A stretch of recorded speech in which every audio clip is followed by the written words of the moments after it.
más así, como lo dijo la Madre Consuelo, no sabemos dónde está el Estado ya, pero... Y una para exigirles justicia por los asesinatos de los comuneros de Cherán. Los hacemos desde aquí responsables de todas las posibles agresiones a la comunidad.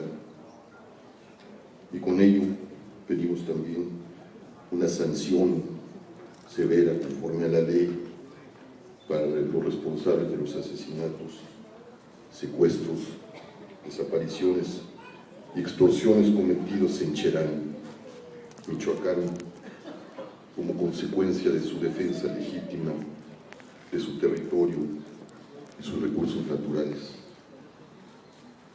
Les pedimos, les exigimos desde aquí reconocimiento y respeto a su gobierno autónomo. También les hacemos un llamado urgente y duro. Ayer se iba y se le vio por parte de los legisladores del Senado, debieron haber aprobado la ley de víctimas de la violencia y del abuso del poder, que han sido uno de los largos trabajos por los que hemos peleado en el Movimiento por la Paz, con Justicia y Dignidad. Allí estuvieron muchas víctimas, ahora están en Cuernavaca iniciando el encuentro nacional. Y no hubo quórum. De 26 legisladores, había solo 5. No, si no se aprueba para el martes, no vamos a tener ley. Yo les hago un llamado a los candidatos para que les digan a los legisladores de su partido que cumplan con lo que prometieron. Ellos, de cara a la nación, en el castillo de Chapultepec, prometieron y dijeron que esa ley era prioridad, y ayer no estuvieron. Le digo también al senador del PAN, que está gestando, González Morfín, un alegato de que nuestra ley es anticonstitucional porque hay que reformar unos artículos de la Constitución. Le digo que no se comporte como un saduceo, que recuerde las palabras de Cristo, que la ley se hizo para el hombre, no el hombre para la ley. Y esta ley que estamos exigiendo, que estamos pidiendo, que es necesaria para el momento que está viviendo la nación, de emergencia nacional, el dolor de las víctimas, que esta ley sirve al hombre y al dolor de este país. Les exigimos que aprueben esa ley y que honren su palabra. Conocí a don Sergio Méndez Arceo en los años 70. Tenía entonces 17 años y hacía con mi amigo el cineasta Javier Ortiz Tirado una revista preparatoriana inspirada en la doctrina social cristiana y en la teología de la liberación, Lumen. Enamorados de su personalidad, de su pensamiento, cada lunes leíamos en el Excelsior de Julio Scherer su sermón dominical, y de la obra que realizaba en Morelos, nos pusimos en marcha un domingo temprano para asistir a la misa de las 12 en la Catedral de Cuernavaca, esa misa de mariachis que junto con Iván Illich había inspirado y que tenía una profunda consonancia con las reformas litúrgicas del Concilio Vaticano II, de las que, junto con otras más, el propio Méndez Arceo había sido uno de sus más profundos precursores. Escuchamos la misa y lo aguardamos en el atrio de la catedral para entrevistarlo. El mundo que lo rodeaba, decenas de mujeres, de hombres y niños que querían saludarlo, tocarlo, recibir su bendición, me descorazonó. Jamás podríamos llegar a él, jamás podríamos, como había sido nuestra intención al ir a Cuernavaca, entrevistarlo. El alma, sin embargo, nos volvió al cuerpo cuando repentinamente don Sergio se desprendió de esa inmensa nube de gente y se dirigió hacia donde Ortiz Tirado y yo nos encontrábamos. No recuerdo todo lo que le preguntamos. No guardé ese ejemplar del Lumen donde publicamos la entrevista. Recuerdo en cambio su altura, la redondez exacta de su calva, su voz profunda y su bondad para acogernos y responder pacientemente a todas las preguntas que sin previa cita dos adolescentes le hacían intempestivamente para una revista escolar.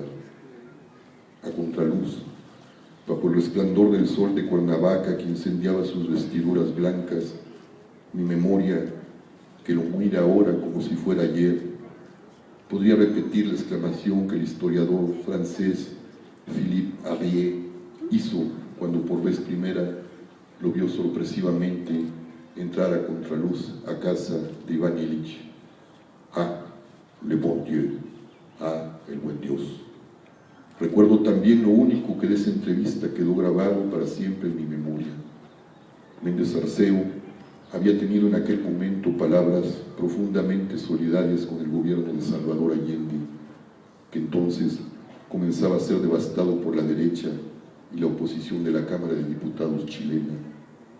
Después de hablar sobre el tema le pregunté: ¿entonces usted comulga con las ideas de Allende? No, me respondió, yo solo comulgo con el Señor. La exclamación de Arrier y la respuesta a la pregunta que a los 17 años le dice lo definen absolutamente.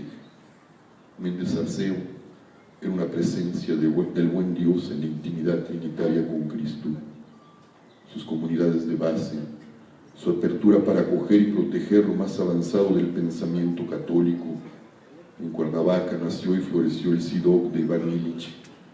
Allí también nació y floreció con Gregorio Lemercier el monasterio de Santa María de la Resurrección, en donde se realizó una de las más hermosas renovaciones de la liturgia y del arte sacro. Y el amor que tenía por la gente, por su gente, y que la gente le tenía, hicieron de Cuernavaca no solo un punto de referencia mundial, sino un atisbo del reino. El Morelos de Méndez Arceo era un mundo común, un tejido evangélico, un rostro de la esperanza de la resurrección, de la intimidad del Padre con el Cristo sufriente. A ese Morelos, a esa Cuernavaca, partí un día con mi familia. Mi Juanelo tenía entonces 8 meses. Quería que mi hijo y mi hija crecieran en un mundo bueno, en un mundo en donde se me había permitido ver y comprender algo del reino. Allí los vi crecer, jugar, amar, llorar, hacer amigos. Allí había mi Juanelo convertirse en un espléndido jugador de fútbol y casi terminar su carrera de administrador de empresas. Allí acompañé a mi hija en su embarazo y vi nacer a mi nieto. Allí he escrito la mayor parte de mi obra. Allí también comencé a colaborar en proceso, a encontrar amigos entrañables, a tratar de preservar el legado que me había mostrado Méndez Arceo, el pensamiento de Iván Illich y la obra de Lanza de Basto en una comunidad, una revista llamada Ictus. Allí vi asombrado, lleno de esperanzas, el levantamiento zapatista y me uní a su causa. Allí también, al lado de muchas mujeres y hombres dignos, luché por preservar el casino de la selva de la imbecilidad de quienes perdieron el sentido de ser hombres.